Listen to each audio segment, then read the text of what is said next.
이제 말씀 같이 보겠습니다. 오늘 우리에게 주신 하나님의 말씀은 사무엘상 22장 6절서부터 32절까지의 말씀입니다. 이 말씀을 가지고 불의에 대한 두 가지 선택이라는 제목으로 말씀을 전해드릴 건데요. 본문이 다소 길기 때문에 22장 9절에서 19절까지만 저와 여러분이 같이 읽도록 하겠습니다. 준비되셨습니까? 네, 시작. 그때에 에돔 사람 도액이 사울의 신하 중에 섰더니 대답하여 이르되 이새의 아들이 노베 와서 아히두베의 아들 아히멜렉에게 이른 것을 내가 보았는데 아히멜렉이 그를 위하여 여호와께 묻고 그에게 음식도 주고 블레셋 사람 골리앗의 칼도 주더이다. 왕이 사람을 보내어 아히두베의 아들 제사장 아히멜렉과 그의 아버지의 온 집 곧 노베에 있는 제사장들을 부르매 그들이 다 왕께 이른지라. 사울이 이르되 너 아히두베의 아들아 들으라. 대답하되 내 주여 내가 여기 있나이다. 사울이 그에게 이르되 내가 어찌하여 이새의 아들과 공모하여 나를 대적하여 그에게 떡과 칼을 주고 그를 위하여 하나님께 물어서 그에게 오늘이라도 매복하였다가 나를 치게 하려 하였느냐 하니 아히멜렉이 왕에게 대답하여 이르되 왕의 모든 신하 중에 다윗같이 충실한 자가 누구인지요? 그는 왕의 사위도 되고 왕의 호위대장도 되고 왕실에서 존귀한 자가 아니니까 내가 그를 위하여 하나님께 물은 것이 오늘이 처음이니까 결단코 아니니이다. 원하건대 왕은 종과 종의 아비의 온 집에 아무것도 돌리지 마옵소서. 왕의 종은 이 모든 크고 작은 일에 관하여 아는 것이 없나이다 하니라. 왕이 이르되 아히멜렉아 내가 반드시 죽을 것이요 너와 내 아비의 온 집도 그러하리라 하고 왕이 좌우의 호위병에게 이르되 돌아가서 여호와의 제사장들을 죽이라. 그들도 다윗과 합력하였고 또 그들이 다윗이 도망한 것을 알고도 내게 알리지 아니하였음이니라 하나 왕의 신하들이 손을 들어 여호와의 제사장들 죽이기를 싫어한지라. 왕이 도액에게 이르되 너는 돌아가서 제사장들을 죽이라 하매 에돔 사람 도액이 돌아가서 제사장들을 쳐서 그날에 세마포 에봇 입은 자 85명을 죽였고 제사장들의 성읍 노베의 남녀와 아이들과 젖먹는 자들과 소와 나귀와 양을 칼로 쳤더라. 아멘. 우리가 살면서 거창한 것은 아니라고 해도 옳지 않은 일에 동참하라는 크고 작은 압력을 받을 때가 있습니다. 아빠 찾는 전화가 왔는데 아빠 없다고 해? 라고 자녀들을 시켜 말하게 한다든지 자녀들은 그 압력을 받는 거죠. 또 작은 거짓말, 그와 같은 작은 거짓말로부터 시작해서 학생 시절 길을 가다가 친구가 집단 폭행 당하는 장면을 보고도 못 본 척 한다든지 아니면 직장 상사의 눈치를 보며 누군가를 비난하는데 동참을 한다든지 동료들과 함께 교묘한 공금 횡령에 가담하다든지 아니면 더 나아가서 직접 간접적으로 물리적인 폭력을 행사하는 등 누군가가 나서서 행하는 불의에 가담하라는 압력을 받는다라는 것입니다. 이런 일들은 누구나 한 번쯤 겪으셨을 것 같은데요. 그럴 때 여러분은 어떻게 하셨나요? 압력에 못 이겨 옳지 않은 일에 동참을 하셨나요? 아니면 그것을 거절하셨나요? 그리고 왜 그런 결정을 내리셨나요? 이런 일들은 우리 가정에서도 학교에서도 직장에서도 심지어는 교회에서까지도 일어날 수 있는 일인데요. 오늘 본문에서는 사울 왕의 법정에서 이런 일이 일어났습니다. 그리고 그 법정에 소환된 모든 사람들이 불의에 참여하라는 압력을 받았고 이에 대하여 선택을 해야만 했습니다. 그들은 과연 어떤 선택을 했을까요? 그리고 그 이유는 무엇이었을까요? 지금부터 본문을 통하여 알아보면서 우리는 과연 어떤 선택을 해야 하는지에 대하여 생각해 보도록 하겠습니다. 오늘 우리가 읽지는 않았습니다만 본문 6절에서 8절까지에 보면 사울이 자기의 신하들을 비난하는 내용이 길게 소개되고 있습니다. 블레셋과 모압 땅으로 도망갔던 다윗이 갓 선지자가 전한 하나님의 말씀을 듣고 다시 유다 땅으로 돌아온 것을 알고는 사울의 두려움과 불안이 한층 더해진 것입니다. 다윗이 유다로 돌아온 것은 곧 반란이 일어난다라는 사인이라고 받아들인 것이죠. 그래서 사울은 신하들을 모두 모아놓고 말했습니다. 7절입니다. 너희 베냐민 사람들아 들으라. 이새의 아들이 너희에게 각기 밭과 포도원을 주며 너희를 천부장 백부장을 삼겠느냐. 우리는 이 말에서 사울의 신하들이 대부분 베냐민 지파 사람들이다라는 것을 알 수 있는데요. 이것은 곧 사울이 자기 가문과 지파를 차별하여 중용하고 이스라엘 12지파를 모두 포용하고 단합하는 데는 실패했다라는 것을 뜻합니다. 그래서 사울은 만일 유다 지파인 다윗이 왕이 된다면 과연 베냐민 지파인 너희들을 계속 관리로 삼아 잘 대해주겠느냐라고 말한 것입니다. 어림도 없다라는 거죠. 그래서 너희와 나는 한 배를 탄 것이나 다름이 없다. 그런데 왜 내 아들 요나단이 나를 배신했을 때도 고발하지 않고 지금도 다윗의 반란을 고발하는 자가 하나도 없느냐는 것입니다. 그러나 이러한 사울의 비난과 질책에도 불구하고 입을 여는 사람은 없었습니다. 왜냐하면 그들은 모두 사울이 제정신이 아니다라는 것을 알고 있었기 때문입니다. 하나님을 버리고 스스로 왕이 된 사울은 그 왕의 자리를 빼앗기게 될까봐 전전긍긍하고 있었던 거죠.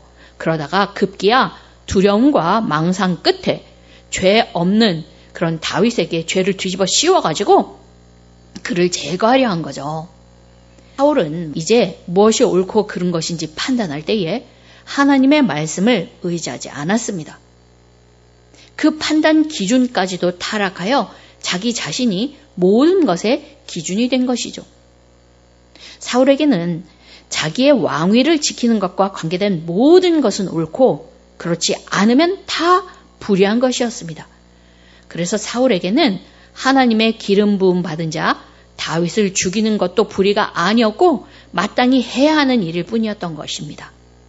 그러나 이러한 사울의 망상과 판단을 뒷받침할 근거는 아무것도 없었죠.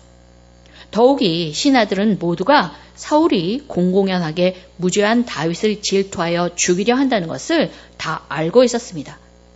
그러니 신하들이 사울의 거센 비난을 듣고 얼마나 황당하고 기가 막혔을까요? 그리고 또 그들은 사울의 말에 대해서 아는 바가 전혀 없었거든요. 지난주에 본 바와 같이 환난당한 자, 빚진 자, 마음이 원통한 자들이 400명씩이나 다윗을 찾으러 간 것을 보면 아마도 이들이 아름아름 다윗이 어디에 숨어 있는지는 틀어서 알고 있었는지 모릅니다. 그러나 다윗이 세력을 규합하여 반란을 일으키려 한다라는 것은 오늘 처음 듣는 얘기였다는 거죠. 당연하지 않습니까? 이것은 사울의 두려움에서 오는 망상이었으니까요. 그래서 모든 신하들은 사울의 비난에도 불구하고 입을 다물 수밖에 없었습니다. 침묵으로 불의에 동참하기를 거절한 것입니다. 사울의 법정에는 아주 무거운 침묵 속에 긴장감이 흘렀을 것입니다. 침묵이라는 것은 소극적인 저항 수단입니다만 일단 그들은 사울 같은 미추강이 폭군 앞에서 그래서 어쩌면 목숨의 위협을 받을 수 있다는 것을 감안하고서라도 불의를 거절하고 저항하기를 선택한 것입니다. 그럼으로써 그들은 아직은 그들의 왕인 사울과 그들의 나라 이스라엘 그리고 하나님께 충성하기로 한 거죠. 그러니 그때에 사울은 얼마나 외로웠겠습니까? 그의 편에 선 자가 하나도 없지 않습니까? 아들 요나단도 또 신하들도 모두 사울에게서 돌아섰습니다.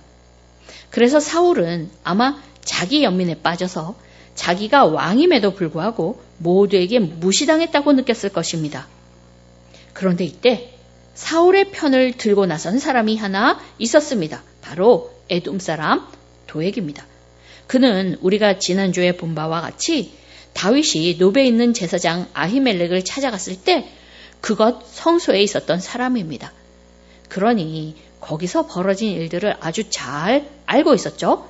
그래서 그는 사울에게 다윗이 노베에 와서 제사장 아히멜렉을 통하여 하나님께 묻고 그에게서 먹을 것과 무기를 받아갔다라는 것을 낱낱이 고발했습니다.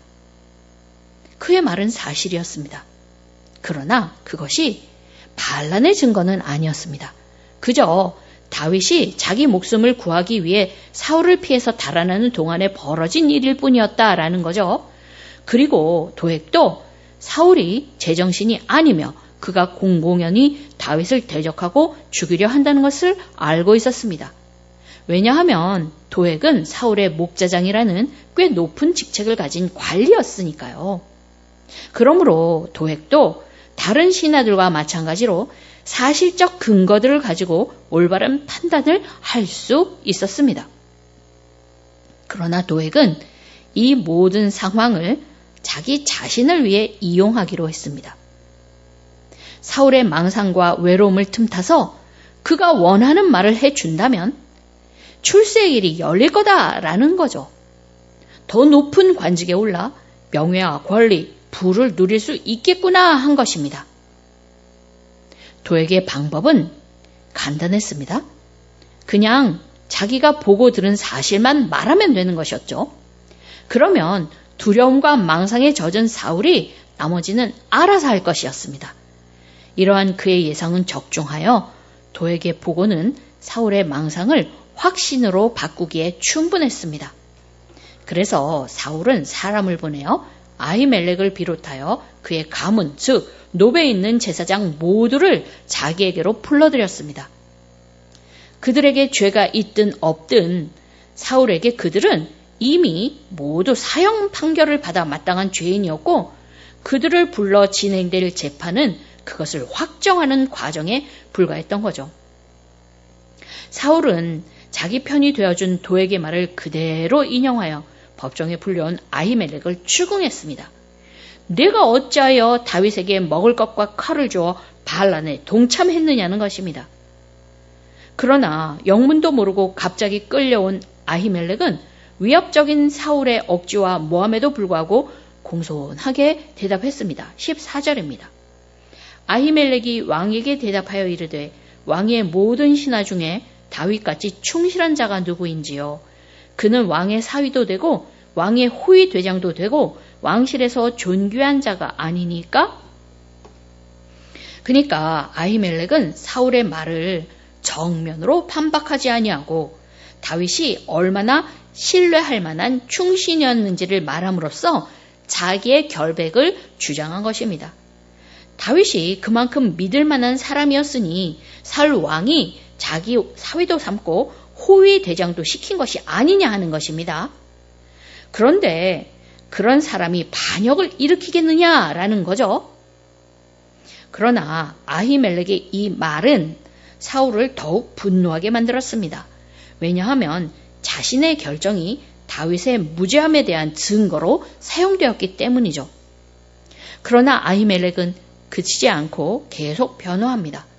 내가 그를 위하여 하나님께 물은 것은 처음이 아니라는 것입니다. 사실이죠. 다윗이 전장에 나갈 때마다 그랬다는 것을 아마 지금 그 법정에 있는 사람들 중 태반이 알고 있는 사실이었을 것입니다. 그러나 이제까지 아무도 그것을 문제 삼는 사람은 없었습니다. 그리고 아히멜렉은 만일 다윗이 반역을 꾀했다고 해도 자기는 모르는 일이라고 했습니다. 지난주에 본 바와 같이 다윗이 노베에서 아히멜렉에게 교묘하게 거짓말을 하면서까지 그를 보호하려고 했기 때문에 아히멜렉은 반역은커녕 그때 다윗이 사울을 피해 도망하고 있었다라는 사실도 모르지 않았습니까? 이러한 아히멜렉의 태도는 참으로 용감하고 올바른 것이었습니다. 사울의 신하들은 침묵이라는 소극적인 방법으로 사울의 불의에 동참하기를 거절했지만 아히멜렉은 사실을 말함으로써 사울로 하여금 사실을 직시하도록 한 것입니다. 불의를 거절할 뿐만 아니라 상대방으로 하여금 사건을 올바르게 판단하여 돌이킬 수 있는 기회까지도 제공한 것이었죠. 아히멜렉의 자기 변호는 다윗과 밀접하게 연결된 바 다윗의 무죄를 변호하는 것도 되었던 것입니다. 그러나 그럼에도 불구하고 아히멜렉의 변호는 사울을 설득시키지 못했습니다. 사울은 이미 그들에게 반역자라는 낙인을 찍어놓고 있었기 때문입니다. 그래서 사울은 아히멜렉과 그의 가문 곧 노베 제사장들 모두에게 사형을 언도하고 호위병을 비롯한 신하들에게 형을 집행하기를 명령했습니다. 그러나 이번에도 사울의 명령을 따라 제사장을 죽이려는 신하들은 하나도 없었습니다. 그들은 모두 제사장 죽이기를 꺼려했습니다. 왜냐하면 그들이 무죄하기도 했거니와 그들은 하나님의 기름 부음 받은 자들이었기 때문이죠. 그렇기에 하나님을 두려워하여 함부로 손을 댈 수 없었던 것입니다. 그러자 사울은 도액에게 그 일을 맡겼습니다. 도액으로서는 자기가 발과한 자들이니 머뭇거릴 이유가 없었겠죠? 사울의 명을 받은 도액은 기꺼이 제사장들을 죽였습니다.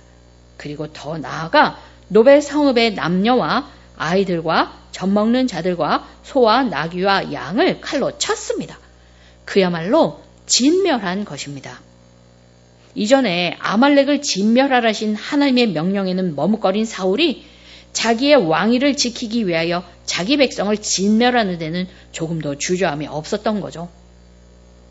이것이 자기 자신을 우상으로 섬기고 자기의 왕위라는 잘못된 목표를 이루기 위해 물불 안 가리고 달려드는 사울의 행태였습니다.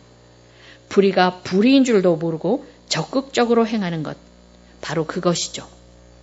그런데 여기서 우리가 꼭 짚고 넘어가야 할 것이 하나 있습니다.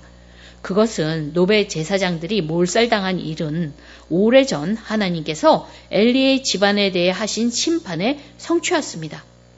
하나님께서는 당신의 제사를 멸시하는 엘리의 아들들로 인하여 그의 가문이 장차 어떤 심판을 받을지에 대해 말씀하신 적이 있는데요. 곧 사무엘상 2장 32절에서 33절의 말씀. 이스라엘에게 모든 복을 내리는 중에 너는 내 처소에 환난을 볼 것이요 내 집에 영원토록 노인이 없을 것이며 내 제단에서 내가 끊어버리지 아니할 내 사람이 내 눈을 쇠잔하게 하고 내 마음을 슬프게 할 것이요 내 집에서 출산되는 모든 자가 젊어서 죽으리라 하신 그 말씀이 이때에 이루어진 것입니다. 그렇다고 사울이 하나님의 명을 받아서 노베 제사장들을 죽인 것은 아닙니다. 사울은 그저 자기 스스로 결정하고 행했을 뿐이죠. 그러나 하나님께서는 그의 악행을 통하여 당신의 심판이 이루어지게 하신 것입니다. 하나님은 적절한 때에 악인을 통해서도 당신의 계획을 이루시는 분이다 라는 거죠. 하나님의 섭리가 참으로 신비하죠? 그러니 현재 벌어지는 일을 놓고 우리가 이러니 저러니 하는 것이 하나님 앞에서 얼마나 어리석고 섣부른 일이 되는가 우리가 다시 생각해 보지 않을 수가 없다라는 것입니다. 한편 노베 제사장들이 몰살을 당할 때에 죽음을 모면하고 살아남은 제사장이 하나 있었습니다. 바로 아히멜렉의 아들인 아비아달이었는데요. 그는 사울이 노베 제사장들을 자기에게로 불렀을 때 아마도 성소에 일을 보는 당번으로 노베에 남아 있었던 것 같습니다. 그러다가 자기 가문의 제사장들이 모두 죽임을 당했다라는 사실을 접하고는 바로 다윗에게로 도망쳐온 거죠. 다윗은 아비아달에게 자초지종을 듣고는 이 모든 일이 자기 탓이라고 했습니다. 자기가 아히멜렉을 찾아갔던 그날 도액이 그 자리에 있는 것을 보고 마음이 불편했는데 결국 이런 일이 벌어졌다는 것입니다. 그렇다고 다윗이 이런 모든 비극을 예상했던 것은 아닙니다. 아마 다윗은 그저 사울에게 자기의 위치가 탄로났을 거다 이렇게만 생각을 했지 사울이 그렇다고 노브 사람들을 모두 죽일 것이라고는 상상이나 했겠습니까? 정상적인 사고를 하는 사람이면 그렇게는 생각하지 않을 것입니다. 노브의 비극은 다윗이 아니라 도액이 거짓으로 고발한 그것이 도화선이 되어 일어난 것이 맞는다라는 거죠. 그러나 다윗은 이 비극에서 자신이 일정한 책임이 있다고 생각했습니다. 그래서 두려워하지 말고 내게 있으라. 내 생명을 찾는 자가 내 생명도 찾는 자니 내가 나와 함께 있으면 안전하리라 했습니다. 왜냐하면 다윗은 자기 자신이 하나님의 보호를 받고 있다는 것을 알고 있었거든요. 이렇게 다윗은 벌어진 상황에 대해 책임지려고까지 했지만 사울은 전혀 그렇지 않았습니다. 책임은커녕 불의한 일에 대한 감각조차 없었던 거죠. 오늘 우리는 본문을 통하여 불의에 대한 두 가지 선택을 보았습니다. 하나는 사울의 신하들과 아히멜렉처럼 불의를 거절하기로 선택하는 것이었고 다른 하나는 사울과 도액처럼 아무런 거리낌 없이 불의를 선택하는 것이었습니다. 사울의 법정에서 불의에 동참하라는 압력을 받은 신하들은 그 요청에 침묵함으로 불의를 거절했습니다. 또 다윗을 도왔던 제사장 아히멜렉은 용감하고 진실하게 사실을 말함으로써 불의를 거절했죠. 이들의 선택은 사울에 대한 반역이 아니라 그의 잘못을 바로잡기 위한 충성이었고 궁극적으로는 하나님을 향한 충성이었습니다.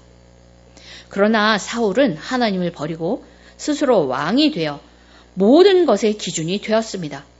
하나님께 버림받은 사울은 결국 악령에 사로잡혀서 자기 왕위에 위협이 되는 모든 것은 다 제거해야 한다라고 하는 등 불의를 마치 의처럼 거침없이 행했습니다.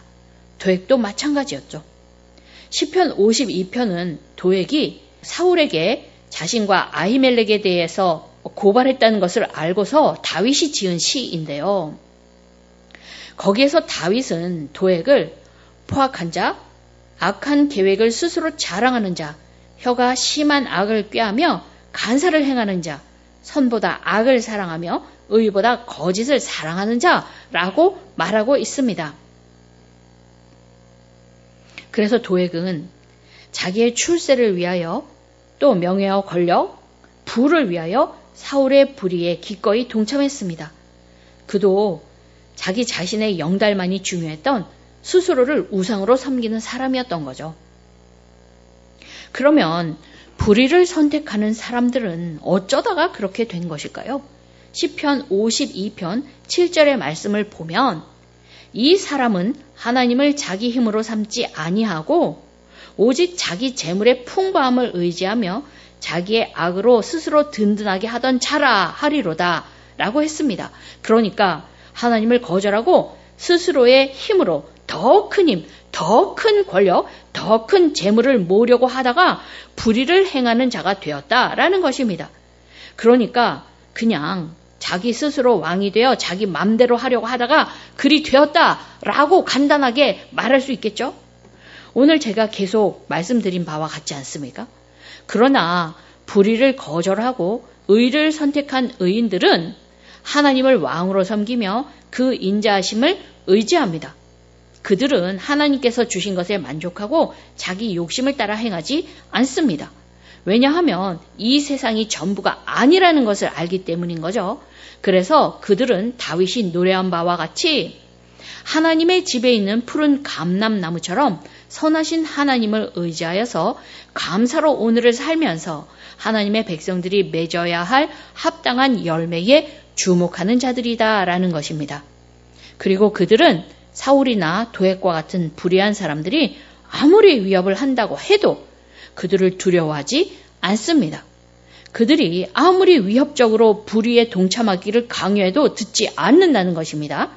왜냐하면 시편 52편 5절에서 다윗이 노래한 대로 하나님께서 그들을 뿌리째 뽑아내시며 영원히 멸하실 것임을 알고 있기 때문입니다.